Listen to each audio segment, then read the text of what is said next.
Hello, scholars. I'm here at the very end of the day on my couch, and I feel like doing a read aloud. In my reading class, we did a reading survey, and the majority of my reading class really loved having stories read to them.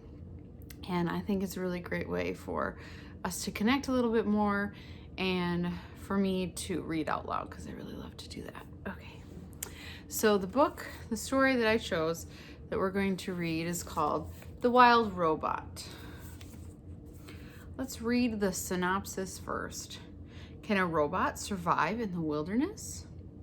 When Robot Roz opens her eyes for the first time, she discovers that she is alone on a remote wild island. She has no idea how she got there or what her purpose is, but she knows she needs to survive. After battling a fierce storm and escaping a vicious bear attack, she realizes that her only hope for survival is to adapt to her surroundings and learn more from the island's unwelcoming animal inhabitants. As Roz slowly befriends the animals, the island starts to feel like home, until one day the robot's mysterious past comes back to haunt her. From the best-selling and award-winning author and illustrator Peter Brown comes a heartwarming and action-packed novel about what will happen when nature and technology collide. So The Wild Robot by Peter Brown. I think that's interesting when nature and technology collide. We're using a lot of technology in distance learning, so this might just be perfect for us. Chapter 1, The Ocean. Our story begins on the ocean with wind and rain and thunder and lightning and waves. A hurricane roared and raged through the night, and in the middle of the chaos, a cargo ship was sinking. Down, down, down, to the ocean floor. The ship left hundreds of crates floating on the surface. But as the hurricane thrashed and swirled and knocked them around, the crates also began sinking into the depths. One after another, they were swallowed up by the waves until only 5 crates remained. By morning, the hurricane was gone. There were no clouds, no ships, no land in sight. There was only calm water and clear skies, and those 5 crates lazily bobbing along an ocean current. Days passed, and then a smudge of green appeared on the horizon. As the crates drifted closer, the soft green shapes slowly sharpened into hard edges of a wild, rocky island. The first crate rode to shore on a tumbling, rumbling wave that crashed against the rocks with such force that the whole thing burst apart. Now, reader, what I haven't mentioned is that tightly packed inside each crate was a brand new robot. The cargo ship had been transporting hundreds of them before it was swept up in the storm. Now only 5 robots were left. Actually, only 4 were left because when that first crate crashed against the rocks, the robots inside shattered to pieces. The same thing happened to the next crate. It crashed against the rocks and robot parts flew everywhere. Then it happened to the next crate and the next. Robot limbs and torsos were flung onto ledges. A robot head splashed into a tide pool. A robot foot skittered into the waves. And then came the last crate. It followed the same path as the others, but instead of crashing against the rocks, it sloshed against the remains of the first 4 crates. Soon, more waves were heaving it up out of the water.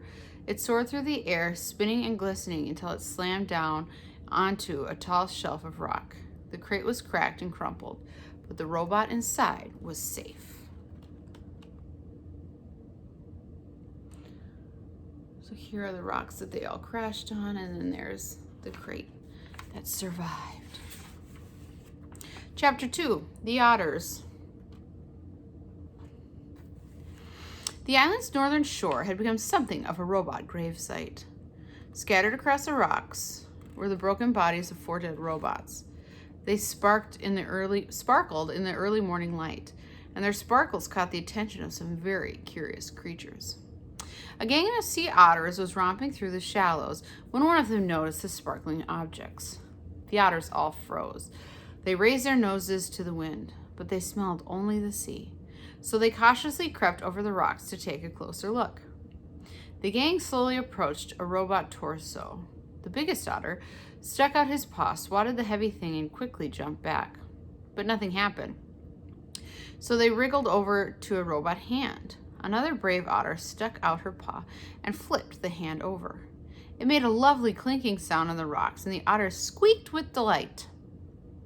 They spread out and played with Robot's arms and legs and feet. More hands were flipped. One of the otters discovered a robot head in a tide pool. They all dove in and took turns rolling it along the bottom. And then they spotted something else. Overlooking the gravesite was the one surviving crate. Its sides were scraped and dented, and a wide gash ran across its top. The otters scampered up the rocks and climbed onto the big box. 10 furry faces poked through the gash, eager to see what was inside. What they saw was another brand new robot, but this robot was different from the others. It was still in one piece, and it was surrounded by spongy packing foam. The otters reached through the gash and tore at the foam. It was so soft and squishy. They squeaked as they snatched at the fluffy stuff. Shreds of it floated away on the sea breeze, and in all the excitement, one of their paws accidentally slapped an important little button on the back of the robot's head. Click. It took a while for the otters to realize that something was happening inside the crate, but a moment later they heard it. A low, whirring sound. Everyone stopped and stared, and then the robot opened her eyes. Chapter 3, The Robot. The robot's computer brain booted up. Her programs began coming online, and then, still packed in her crate, she automatically started to speak. Hello, I am Roz, Unit 7138, but you may call me Roz. While my robotic systems are activating, I will tell you about myself. Once fully activated, I will be able to move and communicate and learn. Simply give me a task and I will complete it.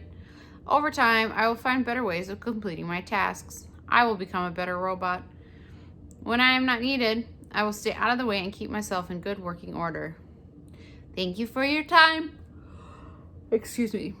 I am now fully activated. The robot hatches. There's Roz. Chapter 4, The Robot Hatches. As you might know, robots don't really feel emotions, not the way animals do. And yet, as she sat up in her crumpled crate, Roz felt something like curiosity. She was curious about the warm ball of light shining down from above. So her computer brain went to work and she identified the light. It was the sun. The robot felt her body absorbing the sun's energy. With each passing minute, she felt more awake. When her battery was good and full, Roz looked around and realized that she was packed inside a crate. She tried to move her arms, but they were restrained by cords, so she applied more force. The motors in her arms hummed a little louder, and the cords snapped. Then she lifted her hands and pulled apart the crate. Like a hatchling breaking from a shell, Roz climbed out into the world. Chapter 5, The Robot Grave Site. Those otters were now hiding behind a rock. Their round heads nervously poked up, and they watched as a sparkling monster emerged from the crate. The monster slowly turned her head as she scanned the coastline. Her head turned and turned all the way around, and it didn't stop turning until she was looking right at the otters. Hello, otters. My name is Roz. The robot's voice was simply too much for the skittish creatures. The biggest otter squeaked, and the whole gang suddenly took off. They galloped back across the robot gravesite, flopped into the ocean, and raced through the waves just as fast as they could. Roz watched the otters go, but her eyes lingered on the sparkling objects that littered the shore. The objects looked strangely familiar. The robot swung her left leg forward, then her right, and just like that, she was taking her very first steps. She stomped away from her crate and over the rocks and through the gravesite until she was standing above a broken robot body. She leaned in and noticed the word Rozum lightly etched on the torso. She noticed the same words on all the torsos, including her own. Roz continued exploring the gravesite until a playful little ocean wave washed over the rocks. She automatically stepped away from it. Then, a bigger wave sloshed toward her, and she stopped away again. And then a gigantic wave crashed over the rocks and engulfed the entire gravesite. Heavy water poured against her body and knocked her to the ground, and her damage sensors flared for the first time. A A moment later, the wave was gone, and Roz lay there, dripping and dented and surrounded by dead robots. Roz could feel her survival instincts, the part of her computer brain that made her want to avoid danger and take care of herself so she could continue functioning properly. Her instincts were urging her to move away from the ocean. She carefully got to her feet and saw that high above the shore, the land was bursting with trees and grasses and flowers. It looked lush and safe up there. It looked like a much better place for our robot.